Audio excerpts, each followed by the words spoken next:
Movie के शुरू में हम देखते हैं कि ये टाइम 2157 का है, जहाँ इंसानों ने पूरी तरीके से दुनिया को संभाल लिया। अब सारी लड़ाई भी खत्म हो चुकी है। उन्होंने पूरी तरीके से दुनिया को संभाल लिया, इसलिए अब वो लोग एक दूसरे प्लेनेट की तलाश में है जो कि बिल्कुल अर्थ की तरह। अब यहाँ हम लोग मैक्स नाम के लड़के को देखते हैं, वो भी अपनी स्पेसशिप को लेके ऐसे ही किसी प्लेनेट की तलाश में निकला हुआ जब वैसे जा रहा होता है, उसके सामने एक वो उसके स्पेसशिप के साथ टकरा जाता है। इस वजह से मैक्स को अपनी स्पेसशिप पास के प्लेनेट पे लेनी है। जैसे ही मैक्स अपनी स्पेसशिप से बाहर आता है, उसकी स्पेसशिप उधर ही ब्लास्ट हो जाती है। यहाँ से निकलने का उसके पास कोई रास्ता भी नहीं था और वो अर्थ से कांटेक्ट भी नहीं कर यही सोच के बेचारे मैक्स का दिमाग खराब हो रहा होता है और वो सोचता है कि अब मैं करूँगा। वो सोचता है कि उससे इस प्लेनेट को एक्सप्लोर करना चाहिए ताकि किसी तरीके का कम्युनिकेशन उसको मिल जाए और वो अपनी अर्थ पे दोबारा और इस प्लेनेट की सबसे अच्छी बात ये होती है कि ये बिल्कुल अर्थ की तरह होता है और इसमें वो मैक्स आराम से सांस भी ले पा रहा था।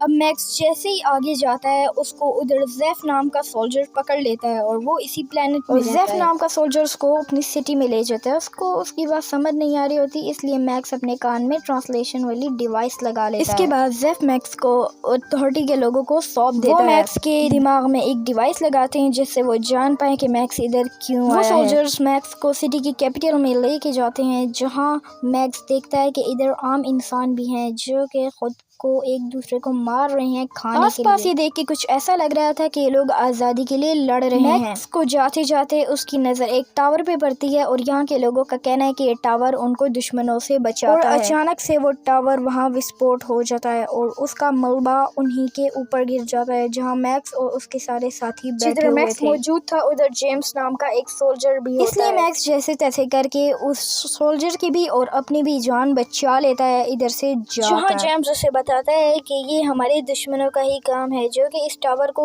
बहुत ज़्यादा सालों से बर्बाद करने का सोच ही रहे थे और उनका प्लान आज सक्सेसफुल रहा। वहाँ स्पेशल सर्च डिपार्टमेंट का हेड जिसका नाम नोमैड होता है, उधर के एक सोल्जर को कहता है कि मैक्स जहाँ भी है उसको ढूंढ के मेरे पास जिसको नोमैड ने भेजा था उसका नाम फ्रैंक होता है और फ्रैंक की बात मान भी जाता है।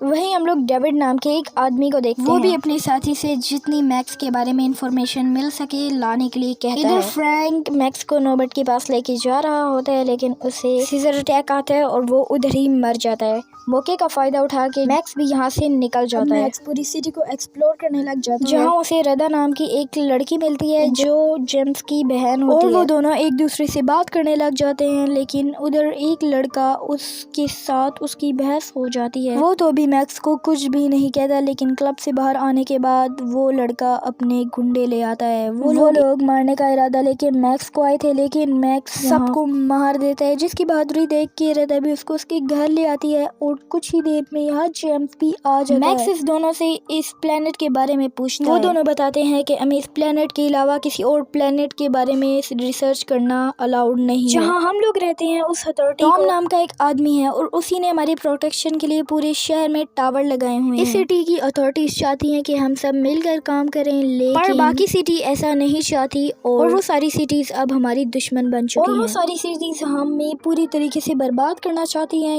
ये सब सुन के मैक्स बहुत ही ज्यादा हैरान हो जाता है। जिसके बाद जेम्स मैक्स को भी सोल्जर की ट्रेनिंग देना शुरू कर देता है ताकि वो भी खुद की जान खुद बचा पाए। वहाँ उन्हें कैप्टन कहता है कि तुम्हें एक मिशन पे जाना होगा और उनके कहने के मुताबिक मैक्स और जेम्स और उसके बहुत सारे साथी उस मिशन को कामयाब करने के लिए जाते हैं। इनको रेवर्स को पकड़ना होता है क्योंकि अथॉरिटी को शक होता है कि इन्होंने ही टावर ब्लास्ट किया। जब वो लोग वहाँ पहुँचते हैं तो ये सब लोग उनको बिल्कुल नॉर्मल नजर आते हैं, जिन्हें बस अपने परिवार के साथ खामोशी से रहना पसंद है। ये लोग रेवर्स कैसे हो सकते हैं, यही सोचते हैं मैक्स। और इन लोगों को अथॉरिटीज के पास सौंप दिया जाता है, जहाँ इनको बहुत ही ज्यादा टॉर्चर करके पूछा जाता है कि तुम लोगों ने वो टावर क्यों ब्लास्ट किया। और इतना ज्यादा टॉर्चर सहने के बाद भी वो लोग इस बात को इनकार कर देते हैं कि उन्होंने टावर गिराया है। जहाँ मैक्स कहता है कि मुझे नहीं लगता है लोग रेवर्स, बल्कि ये लोग तो नॉर्मल इंसान हैं जिन पे हम लोग बहुत ही ज्यादा जुल्म कर रहे हैं। मैक्स कहता है कि मैं इनको अथॉरिटीज के लोगों से बचा के रहूंगा चाहे कुछ भी हो जाए। जेम्स कहता है तुम ऐसा नहीं करोगे। कैप्टन मैक्स से कहता है कि तुम्हें उन रेवर्स को ख़त्म करना है और वो मैक्स उन लोगों को जंगल में ले जाता है जहाँ उनको मारना था और मैक्स उनको चुपके से भगा भी देता है। और जब ये बात कैप्टन को पता लगती है कि तो वो बहुत ही ज़्यादा गुस्सा हो जाता है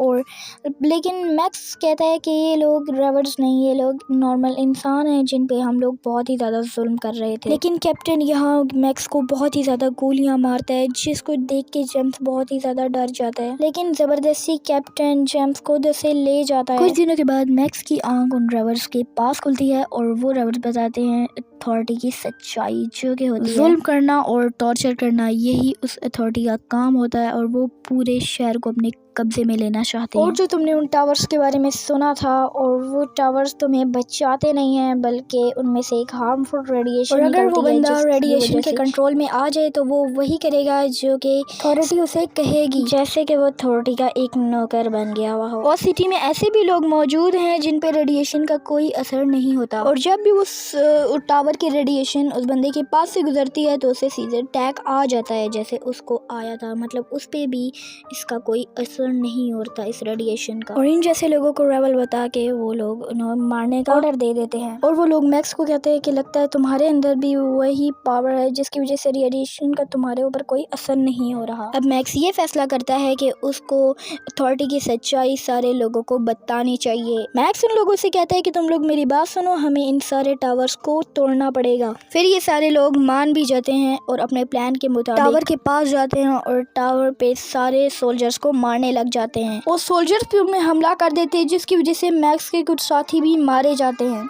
लेकिन तब भी मैक्स उस टावर पे बॉम्ब लगाने के बाद उसको फोड़ने में कामयाब हो जाता है। उसके कई साथी मारे भी जा चुके होते हैं, इसलिए उसको बहुत दुख होता है। उसके बाद जेम्स खुश भी होता है और हैरान भी होता है कि ये कैसे वापस आ गया। फिर मैक्स उसे टावर के बारे में सारी सच्चाई बता देता है। जेम्स को पूरी तरीके से मैक्स पे भरोसा नहीं होता कि अथॉरिटी ऐसा भी कर सकती है, और ये बताता है कि ये तुम्हारी मदद नहीं करती बल्कि तुम्हें कठपुतली बनाने में एक बहुत अहम रोल प्ले करती है। उसको यकीन इसलिए नहीं होता है क्योंकि उसने अपना सारा बचपन इधर ही गुजारा होता है। तभी और जेम्स भी शामिल है, क्योंकि उनको पता लग गया था कि मैक्स को और जेम्स को ये सारी सच्चाई पता लग चुकी है। और उसकी टीम भी है, जिसकी टीम में मैक्स और जेम्स उनसे लड़ने की कोशिश करते हैं, लेकिन सोल्जर्स की तादाद बहुत ही ज्यादा होती है, जिसकी वजह से वो लोग इधर हार जाते हैं और उसको और उसके साथियों को पकड़ के जेल में बंद कर दिया जाता है। और यहाँ मैक्स की मुलाकात जेफ से होती है, जिसको रेबल होने के जुर्म में इधर बंद किया हुआ होता है। मैक्स उनसे कहता है कि हमें कैसे भी करके इस जेल से निकलना होगा ताकि हम उन सारे टावर्स को तबाह कर पाएं और इधर के लोगों को अथॉरिटी के चंगुल से बचा पाएं। नॉर्मन डेविन के पास आता है और कहता है अगर मैंने सुना है कि तुम किसी मैक्स नाम के लड़के की तलाश में हो, अगर वो तुम्हारे पास है तो उसको मुझे सौंप दो। लेकिन डेविड कहता है कि मैं किसी मैक्स नाम के लड़के को नहीं जानता। साथ ही डेविड को भी सीजर अटैक आ जाता है। इसका मतलब ये होता है कि रेवर में से एक है, लेकिन उसने अपनी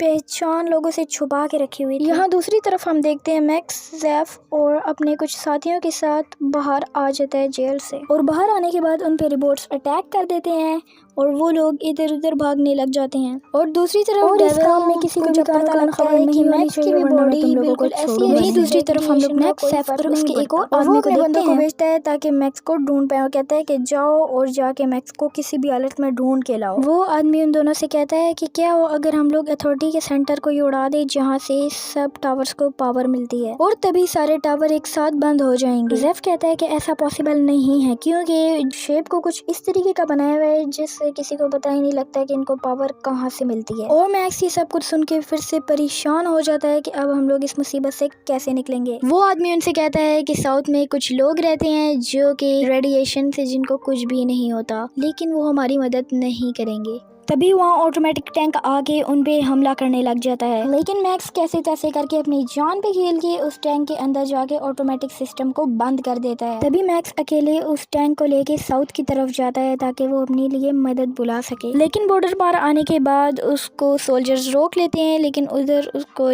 जेम्स दिखाई देता है, इसलिए वो जेम्स को लेके अपने टैंक में बिठा के सारे मेरे स्टोर के बॉर्डर के पार आ जाता है। मैक्स को पता लगता है कि सच में अथॉरिटी इधर रेडिएशन फैल के हमें अपना कठपुतला बना रही है, और फिर इसको यकीन हो जाता है, जिसकी वजह से जेम्स बहुत ही ज़्यादा गुस्सा हो जाता है कि आज तक हमारे साथ धोखा हुआ है। मैक्स उसे कहता है कि वो लोग साउथ के लोगों से मदद मांगेंगे ताकि वो लोग इन सारे टावर्स को ब्लास्ट कर पाएं। जेम्स भी उसकी मदद करने के लिए तैयार हो जाता है और यही यहाँ मूवी एंड हो जाती है। Bye bye.